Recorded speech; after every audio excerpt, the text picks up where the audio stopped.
So this is one of those why I left the left videos. But like I'm sure a lot of other people on the left feel, I kind of feel like the left left me. I was going a little too far left for a while. Back in 2016, I absolutely hated Donald Trump. I screeched about him and cried about him. I believed everything the Democrats said, everything the left media said. I went to City College of San Francisco, where everything there is social justice, social justice. This was back in 2010, 2011. I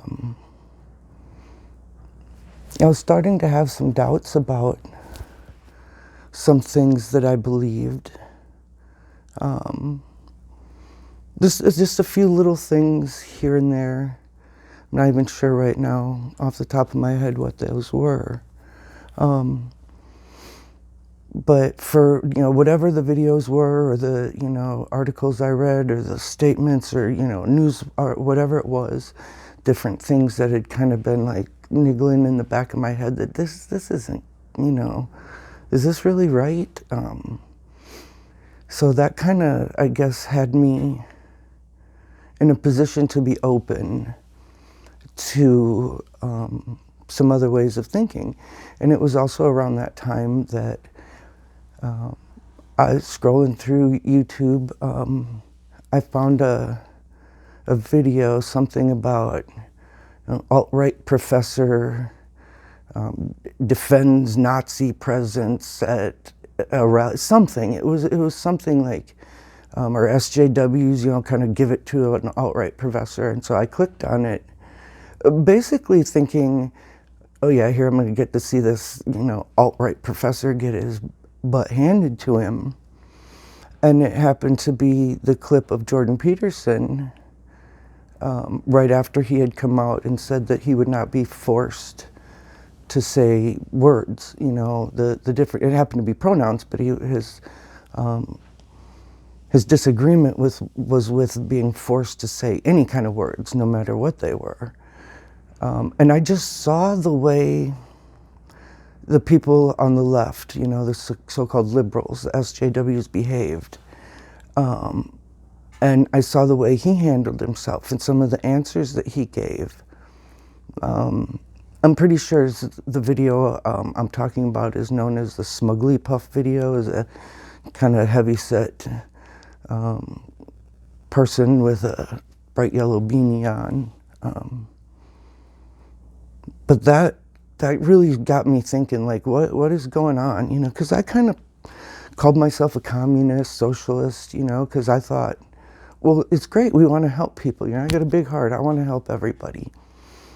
So we should have, I'm all for social programs, to help people. I love that we have a social safety net. But I didn't really understand the history of socialism, communism, especially in the 20th century.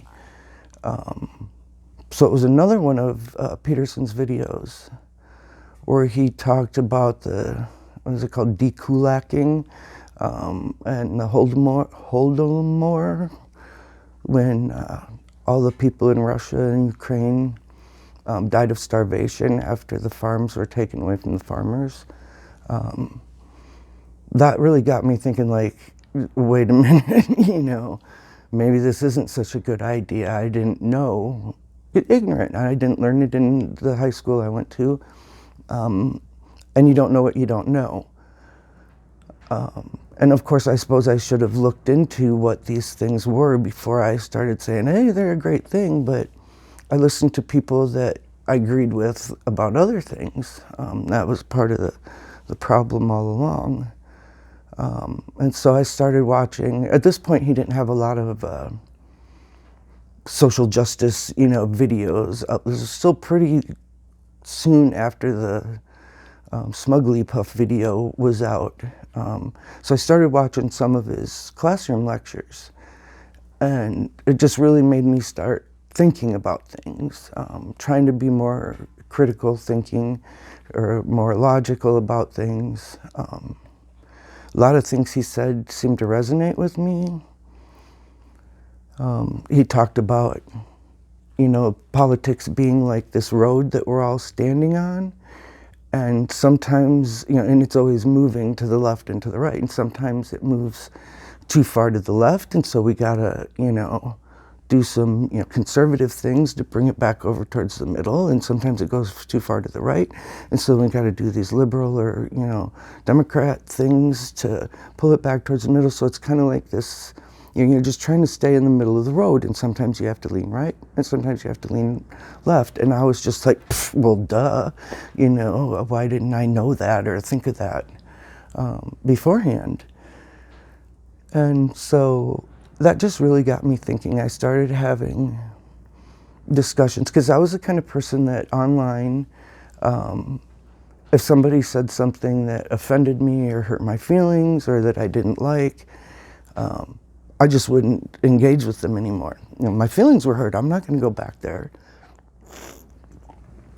And I started learning to look at what other people had to say and maybe not take it so personally. And so I watched Tim Pool some too, and he's talked about how you can't have a conversation with somebody on the left. But on the right, they're like, hey, come on in, have a beer, let's chat, even if we don't agree on things. So, and I'm kind of finding that myself. I'm not right-wing by any stretch of the means. I'm not conservative. I don't know what you call old school liberal, classical liberal. I get really confused with all the terms, but I guess in a way I'm a small L libertarian. I'm all for freedom, as much freedom as we can have. But I still do support some social programs, not like full-on socialism, but I think welfare and food stamps and things like that are a good thing to have, just because we don't want Americans starving to death. That's, it's not a very American thing to do. So it's been a kind of a difficult journey for me, because I don't have a lot of in-person, face-to-face friends. And the ones I do have, we don't talk about politics at all. And so the online friends that I have, mostly Facebook, are all pretty left-leaning. I have a couple that are centrists and that I can kind of have a discussion with. There's one guy that I disagree with quite a bit, but we always seem to be able to have a civil conversation and remain friends afterwards. I don't think he's a bad guy, and I don't think he thinks I'm a bad person. So it's been difficult for me to come out, so to speak, as not supporting the Democratic Party anymore. I say things, sometimes I share things, I put little hints out there, because I kind of feel like that might work better. Because like I said, anytime anybody threw information at me that I didn't want to hear, I would, do that whole la la la, can't hear you, la la la. But if you just kind of nudge people here and there, maybe they'll start to take interest, because I feel like that's kind of what happened to me, is I got nudged and nudged, here and there to like, this doesn't seem right, or that doesn't seem right, or that's not fair. That was a big one that I started noticing things weren't fair. I'm starting to realize that a lot of things that the right wing say about the left, especially the far left, are true. I lost my train of thought there, so maybe I'll come back to it. But, talking about them being the ones that are racist, not the right wing. And that's exactly what I'm starting to see. The right-wing people I have conversations with generally don't care about race, gender, sexual orientation, you know, whether you're trans, you know, they don't care about those things. They care about your ideas and if you have bad ideas or not. And I find that everything on the left is about race, gender, you know, something. And it's really become apparent to me. It's like a big neon sign suddenly. And I used to think, man, people on the right are crazy to say that the left wing are racist. I'm on the left. I know I'm not a racist. I want there to be racial equality. You know, that's why I say all the things I say and why I support Black Lives Matters and all that kind of stuff. So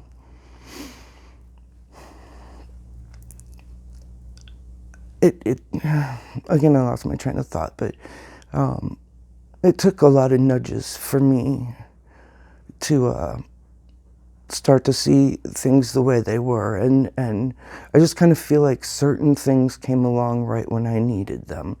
Like that Jordan Peterson video.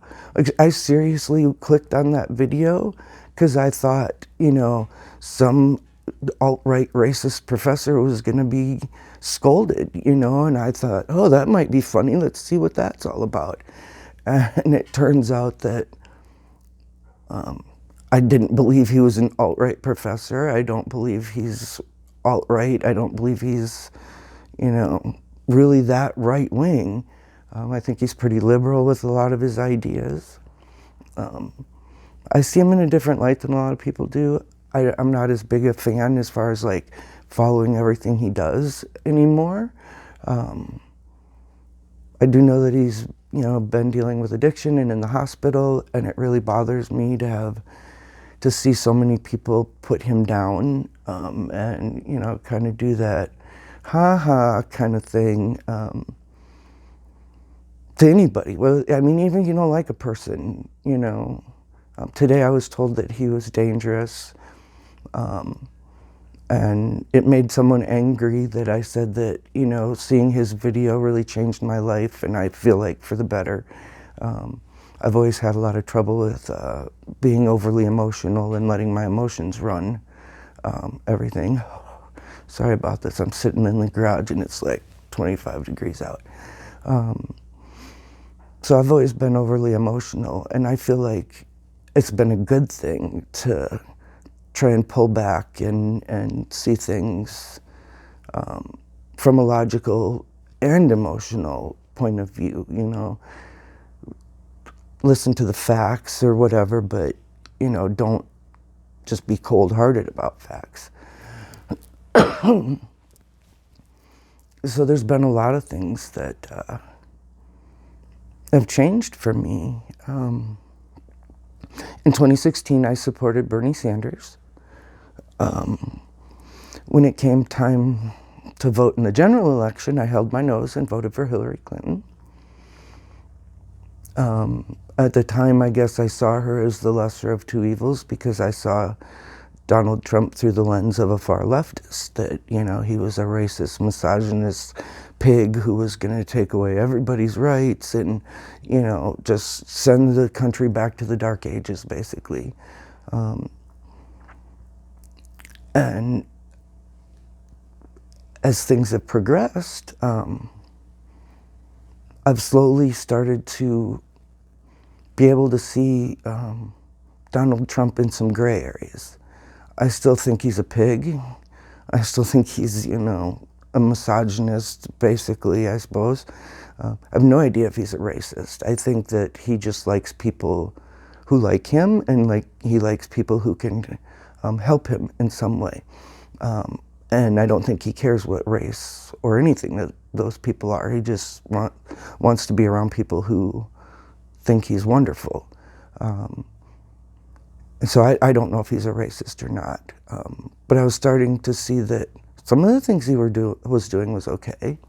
And when they started talking about a transgender ban in the military, and I saw someone somewhere explaining it as far as, you know, people who are transgender have to take medication. They have to be monitored by doctors. You know, this is it's a medical condition that needs medication and treatment and, you know, all these things. And so someone with that type of a condition requiring that much care and support can't really be in the military, no matter if it's being transgender or if it's having asthma or, you know, a host of different things. You know, anybody that has to take a lot of medication, you know, you can't put somebody into combat and send them out somewhere where maybe they get stuck and they don't have access to their medication for who knows how long, you know. And to take people into the military who aren't fit for combat is not fair.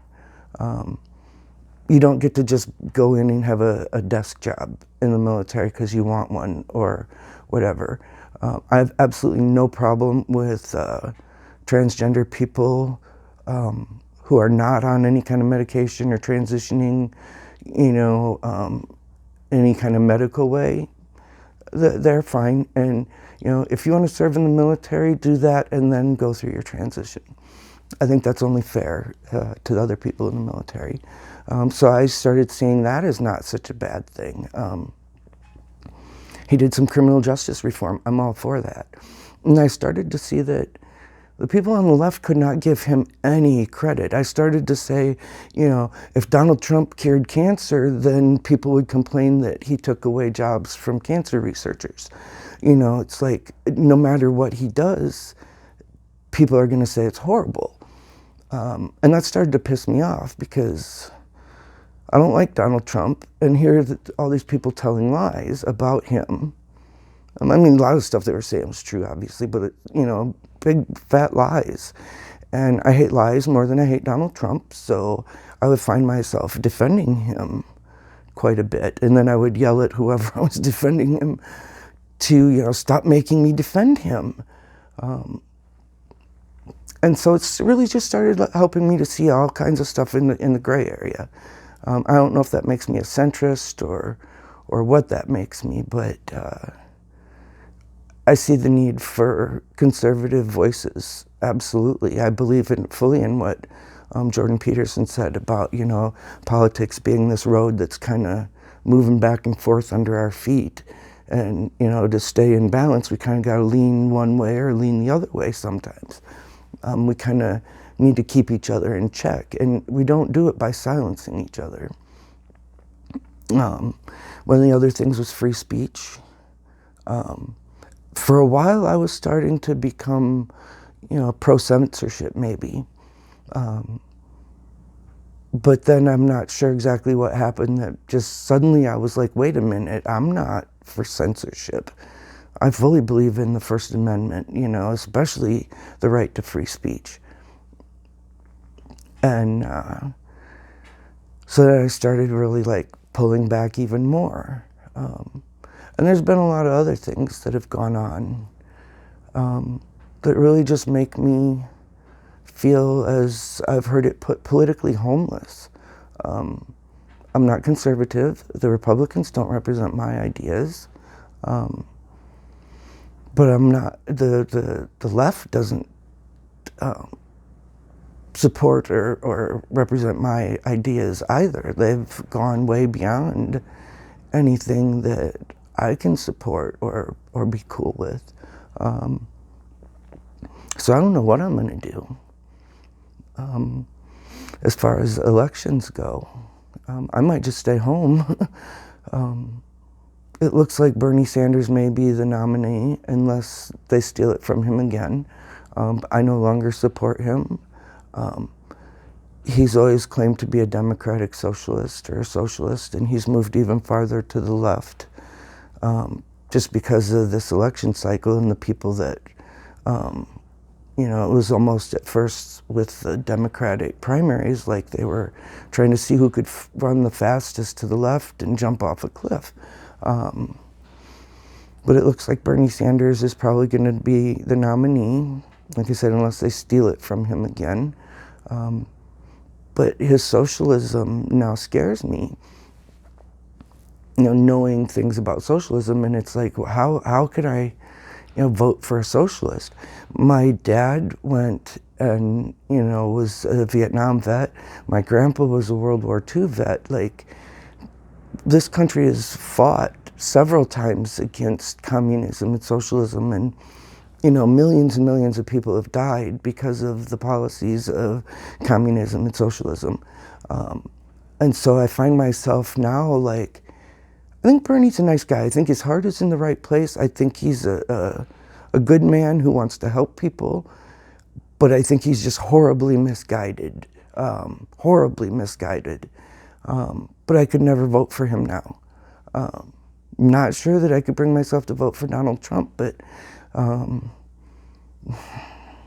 if Bernie's the nominee, I might feel like I have to, because at least Trump is pro-freedom, pro-democracy, pro-America. But anyway, yeah, I don't think I could vote for Bernie. The only two candidates that I could have possibly supported have proven to be unviable, which I knew from the beginning.